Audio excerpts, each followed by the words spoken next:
L'Église catholique fait mémoire de saint Abel et dédicace de sainte Marie Majeure. Moine originaire d'Écosse, Abel rejoint le monastère bénédictin de Lobbes, dans le Hainaut en Belgique. Il fait partie de ces moines qui deviennent évêques de façon imprévisible. On était au temps de Charles Martel, fameux par sa victoire en 732 sur l'invasion arabe.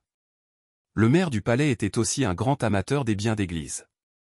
Pour les accaparer, il nommait évêques des personnages acceptant de partager avec lui les revenus ecclésiastiques. Un certain Milon, qui avait reçu en bénéfice les 2 évêchés de Reims et de Trèves, lui donnait toute satisfaction.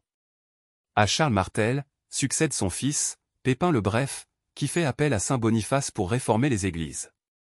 Milon le Simoniaque, comme un certain Simon des Actes des Apôtres, il a essayé d'acheter un pouvoir religieux, est écarté. Le moine Abel, tout ahuri, est désigné pour le remplacer. Milon est furieux et fait tellement souffrir son successeur que celui-ci, homme de concorde et de réconciliation, repart terminer sa vie en son monastère bénédictin. Abel entra dans la paix de Dieu le 5 août 755. Le moine évêque Abel évoque par son sacrifice un autre Abel, celui du livre de la Genèse dans la Bible. Second fils d'Adam et d'Ève, il est pasteur et offre au Seigneur ses plus beaux agneaux. Son frère Caïn est jaloux et s'érige en rival, il ira jusqu'à supprimer son frère parce que Dieu préfère ses offrandes. Abel est le premier juste, comme le qualifie la tradition biblique, avant même Melchisédek, ainsi le nomme le Christ, dont il est la première figure de serviteur souffrant. Abel est un nom d'origine assyrienne qui signifie fils. Saint Abel, priez pour nous. Dédicace de sainte Marie Majeure.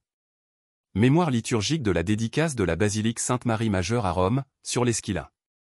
En 366, la Sainte Vierge apparut à un riche couple sans enfants et, en même temps, au pape Libère pour leur demander la construction d'une basilique à l'endroit qui serait désigné par de la neige qui tomba le 5 août. Sainte Marie Majeure on lui donna d'abord le nom de Sainte Marie des Neiges, puis de basilique de Libère, puis de Sainte Marie de la Crèche, car les reliques de la crèche y ont été apportées de Bethléem. Appelée maintenant Sainte Marie Majeure, c'est une des plus belles églises de Rome.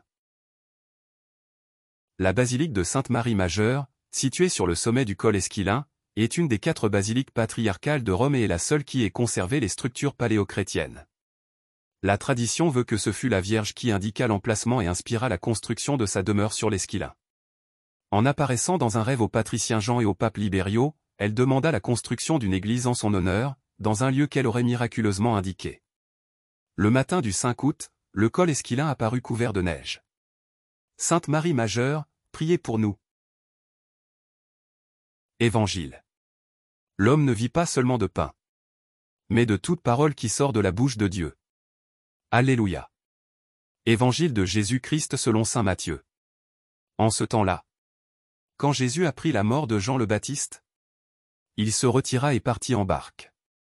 Pour un endroit désert, à l'écart. Les foules l'apprirent. Et, quittant leur ville, elles suivirent à pied. En débarquant, il vit une grande foule de gens. Il fut saisi de compassion envers eux et guérit leurs malades. Le soir venu, les disciples s'approchèrent et lui dirent : L'endroit est désert et l'heure est déjà avancée. Renvoie donc la foule. Qu'ils aillent dans les villages s'acheter de la nourriture. Mais Jésus leur dit : Ils n'ont pas besoin de s'en aller.